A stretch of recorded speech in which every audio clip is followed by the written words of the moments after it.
টানা কয়েকদিন ধরে উত্তাল নেপালের রাজপথ। অবশেষে ছাত্র জনতার আন্দোলনের মুখে পদত্যাগ করেছেন দেশটির প্রধানমন্ত্রী কেপি শর্মা ওলি। এর আগে গেল 4 সেপ্টেম্বর সামাজিক যোগাযোগ মাধ্যম ব্যবহারে নিষেধাজ্ঞা আরোপ করে দেশটির সরকার।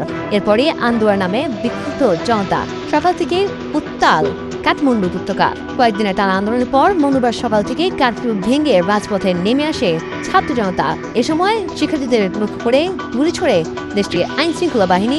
বিক্ষুব্ধ ছাত্র জনতার দাবি, সরকারের দমনমূলক নীতি এবং রাজনৈতিক নেতাদের দুর্নীতির বিরুদ্ধে তাদের এই প্রতিবাদ চলবে। এদিকে এরই মধ্যে বিক্ষোভকারীদের সঙ্গে পুলিশের সংঘর্ষে অন্তত 19 জন নিহত এবং শতাধিক আহত হয়েছেন। বিপুল সংখ্যক আহত হওয়ায় হাসপাতালগুলোতে দেখা দিয়েছে রক্তের তীব্র সংকট। তরুণ প্রজন্মের নেতৃত্বে চলা বিক্ষোভে সরকারি দমন-পীড়নের প্রতিবাদে দেশটির স্বরাষ্ট্রমন্ত্রী রমেশ লেখক সরে দাঁড়ানোর একদিনের মাথায় পদত্যাগ করেন দেশটির কৃষি ও প্রাণী সম্পদ উন্নয়ন মন্ত্রী রামনাথ অধিকারী। একের পর এক মন্ত্রীর পদত্যাগ ও লাগাতার বিক্ষোভে প্রচণ্ড চাপের মুখে পড়েন দেশটির প্রধানমন্ত্রী কেপি শর্মা ওলি। এরপর অবশেষে পরিস্থিতি শান্ত করতে বাধ্য হয়ে পদত্যাগ করেন তিনি।